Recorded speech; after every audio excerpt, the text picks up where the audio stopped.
Франциядан келген Шейх Юнус деген адам айтып беріп отады, Францияның амири. Айтады, бізде Африкадан бір туғандар шақырып, біз айыл мұсылман дініне башқа дінге өтіп, баптист болып башқа болып кетіп атабыз. Анан келіп елімізге дінімізден туралы айтып берсеңіз, түздігін айтып берсеңіз деп маған сұранышты дейді. Анан мен Францияға бардым дейді. Бала чакам башқа болып, мен бір 40 күнге отпуск алып бардым дейді. 40 күнге отпуск алып барып, анан барганда чарчап аттык, башка кылып аттык, качан бүтөт экен деп 4 күн болгондо, альхамда 4 күн болду, дагы бір 30 күндө бүтүп калат, жетирап бүтүрүп кете берсекпи, иншалла Кудай таалам кабыл кылат деп, анан базарга барсам дейт. Базарда 2 аял жүрөт дейт. Ошо Африканын бир базарында. Бири чачы узунураак, анан бири чачын кырып таштаган. Анан мен французча билем, алар да французча билет экен дейт. Анан барып сүйлөшүп калдым. Эмне жүрөсүңөр десем дейт.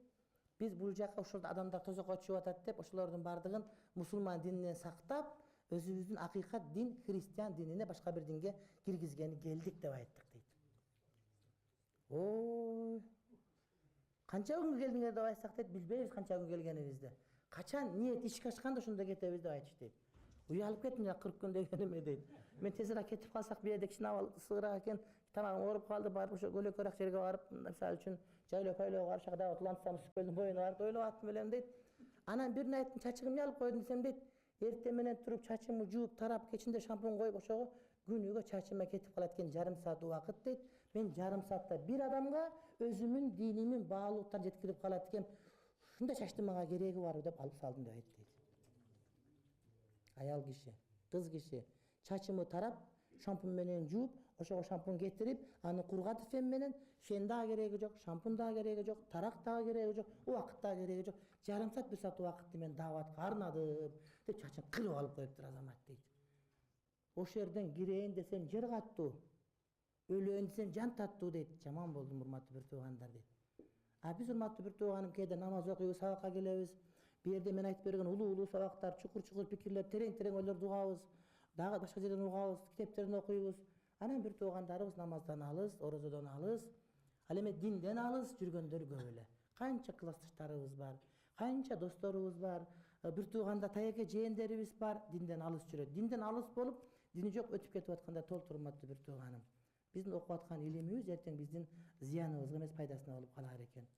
Кээде карап көрсөк, биздин өмүрүбүздө, урматтуу бир туугандар, мындай бир кереги жок нерселерге байланып алгандагы убактыбыз бар экен да. Жанагы аял чач эми керек. Шариат боюнча чачты аял өстүрүш керек. Чачты кырып койгон арам, кыскарткан макрүү. Мисалы үчүн өстүрүп сыйлап, аны сулуу болуш керек. Урматтуу бир тууган. Бирок ал ошол киши ушунчалык курбандыкка барыптыр, чачын алып салыптыр да. Биз болсо эмне? Айылга барып келсек, ушул суббота футбол бар, футболдон калып калышы мүмкүн. Воскресенье күнү бизде плов бар, палоодон калып калышы мүмкүн. Анан мына күнү жанагы оны Европадан жана Азербайджан Русияга ушун концертине калып калышы мүмкүн. Анан барганда 3 күндө аякта душ, вання жок, мен кышта кыйналып жазда барам деп отуруп, биздин туугандардын бардыгы, урматтуу бир тууган, ыйманга келбей, калмага келбей, Кудайды тааныбай өтүп кетет. Биз болсо болбогон нерселерге байланып басып жүрөбүз. Деги эле кыргыз эли мынчалык дүйнөгө байланган эмес бүгүнкүдөй болуп. Азыр биз итке байланып калганбыз. Итти ким багат? Ит багып алганбыз, 400 алганбыз аны базардан. Итибиз жана алапай, аны базарга алып барып, Кыргызстандан, Казакстан түндүгү түштүгүндө бир согуш болот итке. Ошого салсаң утат. Ал ошо сен бир кошуна кем багалаган көбүрөөк тамак жейт итиңчи. Ага барып маркеттен сатып аласың. Базарда атаң, базардан сатып ал, сен маркетте итке тамак сатып аласың. Ит багасын, айылга 4 күнгө барып кел десе, итти ким карап турат да, ошого барбайсың да. Итке байланып калганбыз биз. Тоокко байланып калганбыз. 4 тукум берет, 4 тукумун 20 сом, күнүгө 20 сом пайда түшүп турат. Ошону тоокто караш керек, ошого байланып калганбыз. Бирок бизди туу өстүргөн апабыз ыйманда эмес, намазда эмес. Ой жакшы гуман кылабыз, бирок намазда эмес. Даратты билбей, төлгөчүгө барат, байкуш сага дуа кылат. Ушундай урматтуу бир тууганым. Биз туалет аякта барсак, эшикте барабыз деп барбайбыз да. Апа ушу туалетке өмүр бою каттап жүрөт, ата ошо каттап жүрөт, тайекебиз каттап жүрөт бир туугандар. Биз туулганда сүйүнүп алган бир туугандарыбыз бар. Биз алардын тургана сүйүнбөй атабыз да. Ошон үчүн урматтуу бир туугандар, биз ар бирибиз ниет кылышыбыз керек, туугандарыбыз ыйманга чакырышыбыз керек деген. Адамдын жүрөгүнө гам келиш керек экен да. Гам келмейинче, урматтуу бир тууганым, эч убакта биз оңолбойбуз. Илимдин көптүгү, аалымдардын көптүгү бул нерседен куткара албаштыгына менин көзүм анык эле жетип атат. Жетип дагы келген, бирок ошол өзүм билген акыйкаттын чындыгын анык көзүм жетти, урматтуу бир тууганым. Qançabыздын туугандары көзүңөр жумуп карап көр, канча туугандарыбыз бар, ыйманга келген жери жок. Аларга биз курбанчылык кылган жокпуз, убакыт бөлгөн жокпуз. Анан дагы бир нерсе, биздин улуктар, бузурк дейт, улук дейт, катта дейт, чоң дейт, алымдарыбыз бардыгы бир эле сөз сүйлөшөт да. Биз майдалар эле бөлүнө беребиз. Буну бул жамандап, буну бул жамандап. Бирок чоңдорубузду карап отура турган болсок, алардыгы таппакка бөлөчү экен. Анан мен Шейх Умардан сурадым да. Бул дават деген эмне десем айтат, дават деген бул дейт, мисалы үчүн дейт, адеп ахлакка чакыруу дейт. Адамдарды пайгамбар адеп ахлакка чакыруу. Пайгамбардын сүннөтүнүн өзү. Мен де силерге дейт жөнөтүлдүм, силердин адеп ахлагыңарды толуктоо үчүн жиберилдим деп пайгамбар алейхиссалам айтып берип атат да. Мына ушуга чакыруу дейт. Адамдарга ыйманды жеткирүү дейт, адамдарга намаз жеткирүү, адамдарга жоопкерчилик, мас'улия жеткирүү, мына ушуну биз дават деп билишибиз керек дейт, урматтуу бир тууганым. Анан чындыгында ошолорду көрүп, анан мында адам өзүңө келет экенсиң. Экинчиден, бул айтылган сөздөрдү баары айтып жүрөт.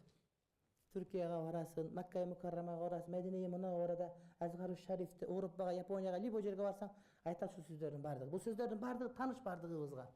Бирок урматтуу бир тууганым, аякта бул бөлөкчө болот экен, анткени аякта адамдар өздөрүнүн акыбалы менен айтып берип турат экен да. Ушунча адам барат ошол жерге, угат маселе айтып атат деп атат, деги эле бирөөгө бирөө карыз эмес да, жердечи. Бирөөгө бирөө милдеткор эмес. Болгону Кудайдын астындагы милдетти сезип, ошол кызматты кылып, адамдарга жеткирген адамдар жеткирип атканын айтып берип аткан учурда, ошолорду дал эле жүрөккө түз келип кирип кетет экен. Болбосо ошолор айтканда балким биз сулуураак кылып айтабыз, балким коозураак кылып айтабыз, балким кооз тамган тандап айтабыз, бирок ошолордукундай так чыкпайт экен, анткени биз аларга курбанчылык кылбайт экенбиз да. Биз жанагы сигарет чекпеде сигарет чеккен доктурдай эле иш кылат экенбиз, урматтуу бир тууганым. Ошон үчүн биз чакырышыбыз керек. Ошо ар бирөөнүн жүрөгүбүздө гам болуш керек. Мен кантип башкаларга ушул улуу динди, ушул улуу эмгекти, ушул мээнетти жеткире алам деп. Адамдардын жашоосу ошого курулуп, урматтуу бир тууганым. Адамдар жашайт экен. Жанагы биз менен чыккан интихап деген жанагы карачилик бала, жашы мен менен тең. Илими жок ага мен 10 жыл сабак берем отургузуп алып. Бирок ошонун астында мен намыстандым да, уялдым да. Ал иштейт экен, 5 баласы бар экен, 3 уул бир кызы бар экен. Анан өзү жанагыдай эме экен. Сырттан келген таарап кел сатышат экен, ошону бөлүштүрүч болуп иштейт экен. Чакан иште иштейт экен да. Бирок ошол иштердин бардыгы дейт, ошол өмүрүндөгү негизги максаты Кудайга кулчулук кылуу, айтабы ошону. Ошону Кудайга кулчулук кылуу, ошол дават кылуу аркылуу, адамдарга дин жеткирүү аркылуу бизге да келип кеттир. Өзбекстанга келип кеттир, көп жака келип кеттир. Жашоо жупуну, жумушу жупуну, кийими жупуну, апасы атасы өтүп кеттир. Анан ошол адамдарга дин жеткирүүнү жашоонун маңызы кылып алыптыр да. Деги илимдин максаты эмне? Илимдин максаты адамдарга дүйнө, акырет бактылуу кылуу да. Биз илимдер адамдар дүйнөдө бактылуу аткан болушу мүмкүн, бирок акыретти бактылуулукка толук жеткире албай атканын көрүп атпайбыз, урматтуу бир туугандар. Канча илимдүүбүз, канча илимдүүлөрдүн жанында жүргөн, аш жеп жүргөн досторубуз кеде имандан куржала калып калгандыгын биз эмес Ашраф ал-Тахануи, Хакимул умма өзү көрүп ошону айтып отурат да. Ошон үчүн урматтуу бир туугандар, ушул нерсеге биз олуттуу мамиле кылышыбыз керек. Анан аерде рия деген жок экен. Камерага тарттырып, оң жагыңа тарттырып, сол жагыңа тарттырып, дагы оң жагыңа тарттырып, мен эле көр деп, экран талашып, телевизор талашып, бирин кубалаткар ордуна отуруп алып, андай жок экен. Алардын бардыгы максаты эмне, урматтуу бир тууганым? Ошол Кудайым көрсө болду, Кудайым билсе болду. Адамдар жинди деп атабы, жаман деп атабы, эмне деп ага деле кызыл ашынан келип койбойт экен. Жанагы эме деген сөз бар го. Дүйнөнү топон суу алса, эмеде өрдөктүн башы оорубайт экен да. Өрдөк эмне сууда калып жүрө берет жыргап элечи. Дүйнөнүн баарын топон суу алса, өрдөктө башы оор болбойт экен да. Анын сыңарында алардын башы оор болбойт экен. Алардын башы оорусу канткенде ушул динди өзүм жашайм, жана башкаларды ушул динге чакырып, ошолдун жашоосуна себепчи болом деген гана жашоо менен жашайт экен. Бала тарбиялаганы деле, кызмат кылганы деле, башка деле. Ошол мамлекеттин өсүп өнүгүшү, ошол элдердин өсүп өнүгүшү, ошол улуттардын сакталып калышы, ошол бардык адамдардын бактылуу болуп калышына себеп болот экен. Ошон үчүн урматтуу бир туугандар, мен да ушундай максат коюп келдим. Мен да силердин баарын ушундай максат койгонго чакырам. Биздин гамыбыз бардыгы адамдардын бардыгын ошол динге кызмат кылууга, дават кылууга, динге чакырууга чакырышыбыз керек экен. Жанагы 3 күн деген, 40 күн деген сөздөрдүн бардыгы бул жөндөн жөн эмес. Анткени адам убакытын бөлмөйүнчө болбойт экен. Ушул убакыт бөлүп келдик биз, урматтуу бир тууганым. Бирок тигинтип, ал деле милдетти деп айтпайт эч кимиси. Болгону 3 күн болсун, 4 күн кылсаң, сен 5 күн кыл, айырмасы жок. Аны 3 күн кылбасаң күнөөкөр болуп каласың деген сөздөр айтышпайт экен. Каласаң 14 күн, 13 күн, 13,5 күн кылсаң 82 саат кылган фаркы жок. Бирок Кудай жолуна чыгып, курбанчылык убактыңы бөлүп бер. Убактың бөлүнбөйт. Барган убактың бөлүнбөйт урмат. 3 күн болсоң 1 күн барышың, 1 күн келишиң, 1 күн эле болуп калсың. Барып, ошого келме айтканга убактың жетпей калат да. Ошон үчүн урматтуу биртоң ошого биз дават деген нерсеге жакшы маани беришибиз керек. Бул биздин мамлекетибиздин бүтүн калышына, улутубуздун бүтүн калышына жана динибиз сакталып калышына, эң негизгиси биздин адамдардын тозоктон куткарып калышына себеп боло турган жол экендигине ишенишибиз. Ошон үчүн урматтуу бир туугандар келгиле. Ушул дават деген нерсени жаман көрбөйлүк. Ага чыгайлык бардыгыбыз, аракет кылайлык. Ошол нерсени биз жашообуздун маңызы катары билелик, урматтуу бир туугандар. Эгер ал колубуздан келбесе, анда буга жамандык каалап, жаман айтпайлык, жамандабайлык. Макулбу? Сиз кайсы шейхтин артындасың? Фетхулла шейх тугасыңбы, же башка шейх тугасыңбы? Ошол шейхтер да ушуну эле айтат. Болгон ар ким жашаган жеринде иштихатына жараша, акыйкаты бирөө, аны аткарыш жобосу башкача эле. Бирөө ак ичке куюп берсе, бирөө сары ичке куюп берет, бирөө прозрачный стаканга куюп берет сууну, болбосо бир эле сууну берип атышат. Биз майда чүйдө адамдар бирок отуруп алып эле бирин-бирин душман көрүп, бул Американыкы дей берет. Өткөндө бир Америка барып келсем айтат, чоо ажыга Фетхулла билен мынча тыйын берген экен, барып келип турганда мындай кылып атыптыр деп. Эмне деп айтышат эми? Андай эмес. Ислам үммөтүнүн бардыгы бир. Бардыгы бир Куранда окуйт, урматтуу бир тоң. Ошон үчүн келгиле. Бардыгыбыз дават, анткен дават биз көрдүк бардыгы. Ошон үчүн ушул нерсеге чыкканга биз даярсыңарбы бардыгыңар? Даяр болуш керек иншалла. Иншалла экиге бөлүнөт. Иншалла тахкыйкан, иншалла тааликан деп айтышат кээ бир жерлерде.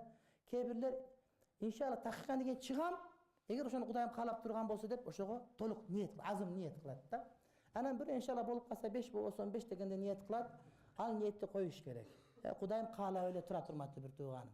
Сени Кудайым чыгышыңды каалап турат, сага буйрук дагы берген, анткени уду иля сабили роббика, Роббоңдун жолуна чакыр деп буйрук берген. Кудайдын буйругу бар, Кудайдын каалоосу дагы бар, урматтуу бир тууганым. Болгон чыгып кеткенде Кудайдын тоскоолдук кылбай, ошону каалап чыгарып берсин деп, ошо Кудайга тобокел кылуу дегенди мааниде иншалла деп айтыш керек. Анан ошого аракет кылыш керек.